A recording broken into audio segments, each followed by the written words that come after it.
Zoti vonon, por nuk harron. Kur nuk ka harruar dhe nuk ka për të harruar Allahu Gjellëshanu. Ai e dënon pa drejtin, e dënon pa drejtsin.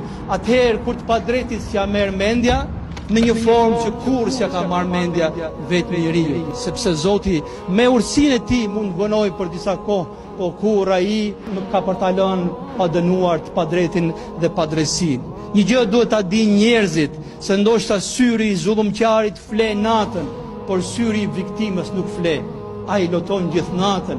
Ai gjithë natën ankohet tek Allahu Gjellëshanuhu dhe atë sy e sheh Allahu Gjellëshanuhu, dhe kur pikët e lotit s'ka për t'i lënë të shkojnë kot, por do t'ja jap hakun Zoti i gjithësisë në një moment që din Allahu Gjellëshanuhu. Mund t'ja mbyllësh gojën çdo kujt, mund ta detyrosh tjetrit mos flasi kundra padrejsive, mund t'i bësh gjitha këto, por kur nuk mund të bësh të heshtësh dhimbjen dhe rënkimin atij që është bërë padrejsi, sepse ato e dëgjon Allahu Gjellëshanuhu.